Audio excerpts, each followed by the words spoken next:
3, 2, 1. Here we go!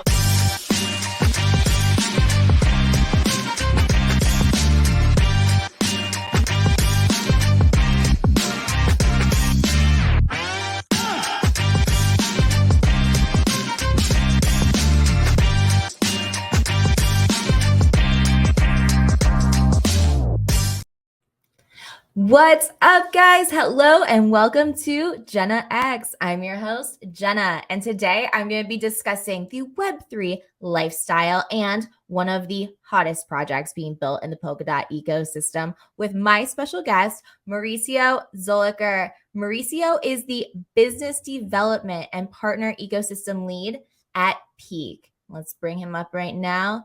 Hey, Mauricio, how are you feeling today? Hello. It's good to be back here, Jenna. Thank you so much. I love the intro that you built. Good job there. That's great. Thank you. You know, I've been having a great time learning Adobe and like all these fun things that I could do on After Effects. So I'm going to be making all kinds of this stuff. But enough about me. I want to know about you. So Mauricio, can you just give us a little chunk of your background and history, and also the Web3 lifestyle? What is that like? Because you get to live that now every day. Yeah, it's quite amazing actually. Okay, sure. I'll start with the background. I used to be a chef actually. I was cooking for a long time, traveling the world. I was always been a nomad. And I kind of got to the point where I was like, hey, I don't think this is sustainable. I don't want to work weekends every day. I really like this crypto stuff. I got into crypto first because of a startup that I was working at, this e-commerce startup, and they enabled Bitcoin payments. That's when I first discovered the transaction of basically the use case of the peer-to-peer payments without the need of a middleman. That was the first introduction to Bitcoin. And then from there, I found out about smart contracts, Ethereum. And as I was studying business at the time. I was finishing my MBA. I just decided to go full crypto. Yeah, I was in Australia at the time, and I got the opportunity at Sologenic. I know you're familiar with them. Yeah. And I joined the team there with Bob and Reza, and I've never looked back since then. I guess the lifestyle changed a lot. I've learned to love it. You know, it's still hard work. It's still long hours, but it's kind of on your own terms. And since most teams are decentralized, just decentralized workplaces, there's no real set office after COVID. You really do have a lot of freedom, and you're able to work from anywhere in the world, which is fantastic. I love it. I recently moved from Canada to Spain, so now I'm in Valencia, and I can't really complain. You know, I get to live close to the beach and still travel to conferences and events. And yeah, I mean, traveling is not really it doesn't restrict you from working, so you can take a month holiday, well, a workation I like to call it, and still work 70% of the time, but be somewhere you've never been before and enjoy the culture and so on. So that change for me has been fantastic. And yeah, I'm really happy in this industry and driving decentralization forward as a whole space. Wow. Like, I would absolutely love that. I bet Spain is beautiful. That is on my bucket list to be able to travel there. So congratulations. That is so awesome. So Yeah, thank you. You're welcome. So what led you to PEAQ? How did you get involved with them? So I was making the move from Canada to Europe, and I was looking for a decentralized workplace. I was looking for more than just any ecosystem. You know, I wanted something that was gonna make a meaningful impact, some real world impact, and really drive decentralization in Web3. And that's when I came across PEAQ. Had a few calls with the founding team, and it was just really a great fit. The whole vision, everything aligned, and it was doing something innovative that hadn't really been done or executed on before. So yeah, I was basically just sold by the vision, and the team was also a great fit. It's a great group of guys. And yeah, the the vision itself, that it's ambitious, and they're trying to tackle some of society's biggest ownership challenges. So I just wanted to be a part of it, and here we are. That's amazing. So can you break down more about what is PEAQ? Yeah, sure. So our mission in one sentence is to build a decentralized, open, and democratic machine economy owned by the people and machines that use it. In other simpler terms, is PEAQ enables entrepreneurs or developers, anyone wanting to build a DApp for machines, robots, or devices, any hardware connected to a decentralized application, and empowers users to govern and earn as these connected machines and devices provide goods and services in the real world. So we own the machines, so the machines don't own us. Exactly. Or big tech doesn't own them. It gives us the opportunity to own some of these machines that are replacing humans in the workplace every day. It basically enables people to own and control the machines that serve them, instead of like handing it to the big companies that already own most of the things. I'll maybe give an example so it's a bit more tangible. Like an application being built right now is a decentralized Uber. Our partners Blocksmith are building a decentralized Uber solution. And there's also a peer-to-peer electric vehicle charging app called Charge XYZ. Think of it as an open network of electric vehicle chargers. So if you have a car charger at your home, you can literally go on an app, say, hey, I want to activate my machine, connect it to PEAQ, and then this machine becomes available for anybody wanting to charge their car, and you get paid when people come and use your service. So it allows us as machine owners to put them into networks, bigger networks of devices. Yeah. What I love about this is not only the passive income, but eliminating the middleman. And that is exactly what we need. That is how things should happen, in my opinion. So I love that about PEAQ. And I actually have made that video of just kind of reading through the white paper and sharing this project because, once I saw that you were involved with it, it really piqued, haha, no pun intended, my interest. But I thought it was a really cool concept. And something that is mentioned a lot is the economy of things. And I know that this is very complex. So if you could break it down for me and our viewers, like I'm 12, that would be amazing. Yeah, sure. The economy of things is a way of thinking about how all devices and machines around us, like phones, cars, or streetlights even, are connected to the internet and work together to facilitate things, to make our lives easier and better. Imagine you're 12-year-old and you're maybe have a toy robot that can move around your room and pick things up for you. Now imagine that same robot is connected to the internet and can talk to other robots and things around your house. When you're on your way home from school, you could tell your robot, tell him to turn your lights on and turn your heater on, so when you get home, it's all nice and cozy, just how you like it. This way, you get home and your things have been done, and your room is just how you like it.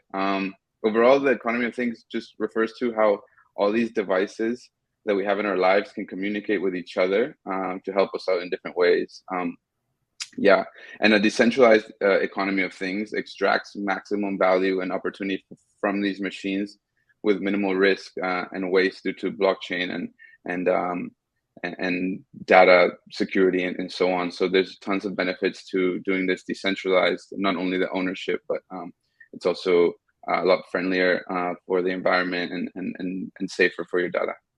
So what you're saying is everyone who is building on PEAQ, all of these apps and everything, they will be able to communicate with each other. Yeah, absolutely. And they can also communicate with every other layer one in the broader Polkadot ecosystem. And we've recently had an integration with Fetch.ai, which allows communication and their AI smart agents to also come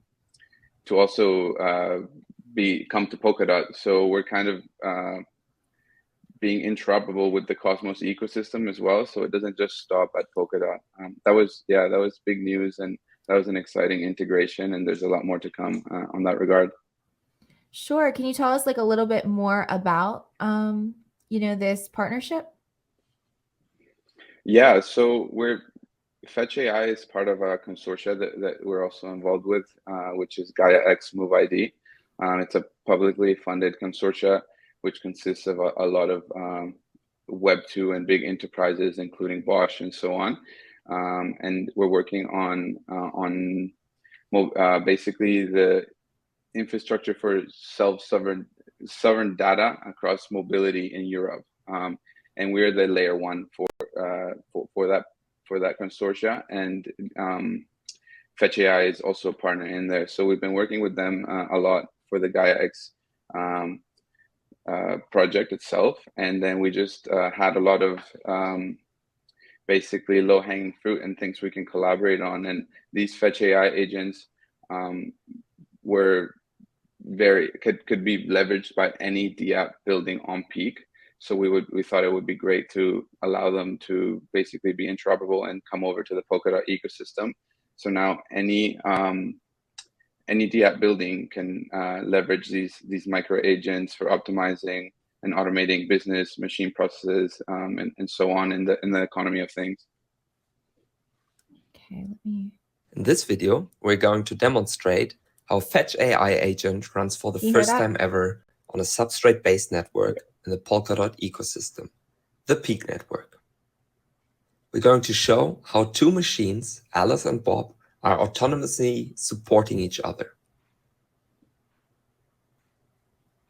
Now we're going to start the agent.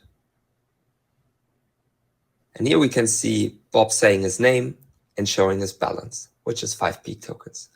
Also, Alice got started.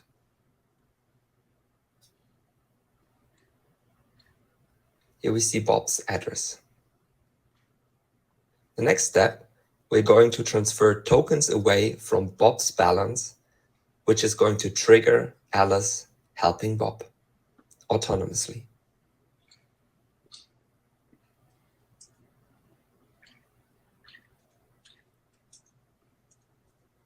Transaction completed. Now we can see that Bob says, hey, I'm low on balance, and requests tokens from Alice. Alice says she received the request from Bob. And the next step, she already did the job and transferred tokens helping her friend, Bob.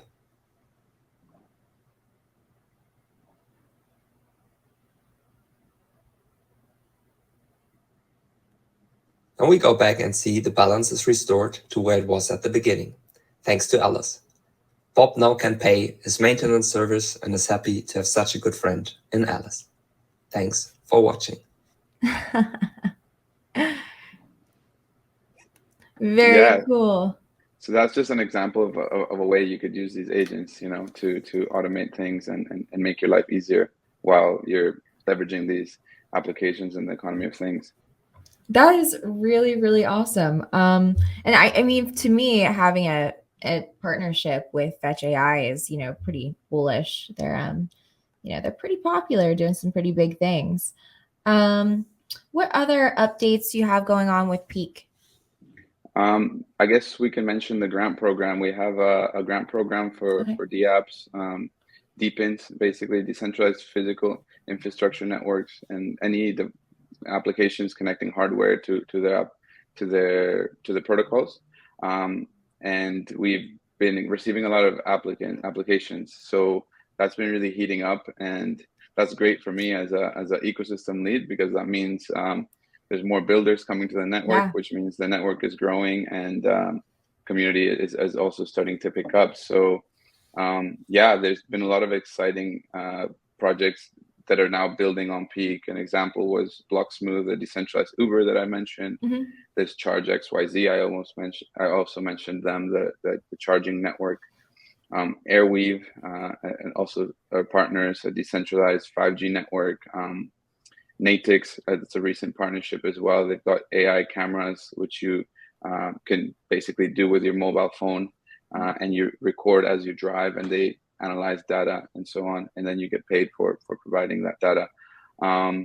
There's other projects such as Ycrypt, which is 5G connectivity in Africa. So they're providing connectivity in remote areas or African cities where there's no connectivity, and you can basically, us as people can fund these machines and create connectivity across the world without having to do anything in a decentralized manner. So that's also really exciting. And then we have a lot of tools as well. Some projects building tools to track and offset carbon emissions, mental protocol, and DApp Looker, which has analytics for these DApps to basically track anything that they're doing, making their life a little bit easier. Yeah, so those are just some of the things being built right now, and there's some exciting news that's going to involve electric vehicles fully onboarding to PEAQ soon, and stuff like that. I can't really tell the full details that it's going to come out in the coming weeks, but yeah, we got some exciting partnerships to be announced. Dang, I want to know. But definitely a good thing for everyone to keep their eyes on and look for those news and updates. I'm sure you're going to be posting them as well, and so everyone can check. I have all the links posted below for all of the things that we're talking about, guys. And if you want to go to the PEAQ website, grant program, all of this stuff. So we have links posted below. But is there an upcoming token sale for PEAQ? Yeah, so it's been a long time coming. Been building for a very long time. After years of building, retail will finally be able to get their hands on PEAQ and Krest tokens. So Krest is the Kusama network, the Canary network for testing, and then so we'll be having an IDO sale on Alliance Block's Fundr app, and that's going to be a Krest sale, but whoever contributes to that sale, basically all contributors who take part are part of an exclusive airdrop for PEAQ tokens. So if you purchase the Krest, you'll get later on at network launch, you'll be eligible and receive a PEAQ airdrop. So this sale will start from June 1st to June 7th. Okay. Yeah, and it's quite That's an exciting fast. opportunity because you get you just for purchasing one token, and then you're eligible for the bigger PEAQ airdrop. So it's coming up in less than 15 days. Cool. Yeah, because you guys just had the crowd loan for that going on, right? Correct. Yeah. We had the Krest crowd loan, and we have our parachain now, and we're still trying to secure our Polkadot one, but I'm hopeful that soon we'll have our Polkadot one for PEAQ in the coming months, and we're looking forward to launching both networks in the near future. Awesome. Is there anything that I didn't ask about PEAQ, but I should? I guess just something that we should all consider as a collective. There's no doubt, and I know we're all aware of the growing inequalities in our society. And I think Web3 is our chance to change this trajectory that we're headed in. And these smart machines are here, and they're just getting smarter. Web3 makes it possible to distribute the ownership of these machines and these systems and infrastructure they run on. Mm-hmm. So we must know that it's kind of up to us to make these decisions now that will shape the future of humanity and Earth and beyond. So like the question that we should all consider is, as these machines grow smarter by the day, who's going to own them? The 1%, big tech, the guys that already own everything, or will we, the 100%, own these devices? Will communities own the machines that serve them, or will they be handed over? Will we hand the reins over to the 1%? The choice is ultimately ours, and the stuff we do now is gonna really affect that. So it's just something for us to all consider. I guess now it's a hot topic with ChatGPT and all the AI stuff going on. So It is. You're right. And I was at the XRP Las Vegas conference, and I was speaking to a developer there, and I was like telling her that I was hesitant to, give my information, use ChatGPT. And she told me, Jenna, you can not afford to not use this. Like, you need to be using it. And you know what? She's exactly right. And since then I have, but it's one of those things that if we aren't paying attention to what's going on around us, we are going to get left behind. So, I definitely completely agree with you. The communities need to take ownership of this, or I'm going to get behind. Yeah, exactly right. Yep. Any closing thoughts, Mauricio? No, I guess thank you so much for having me, and I'm hopeful that I'm pretty positive we're gonna make the right choices, and we're gonna take the decentralized route, and then we'll all be able to live a beautiful life with our robots cleaning our room for us and our children. Yeah. I mean, I just want to live in harmony with the robots, right? So, Mauricio, if there are more updates and things going on, I would love to have you back absolutely anytime to talk about this. I find it so fascinating, and I appreciate you making some time for me today to share all this information. Amazing. Thanks so much for having me, and we'll talk soon. Appreciate it. Thank you. Bye-bye.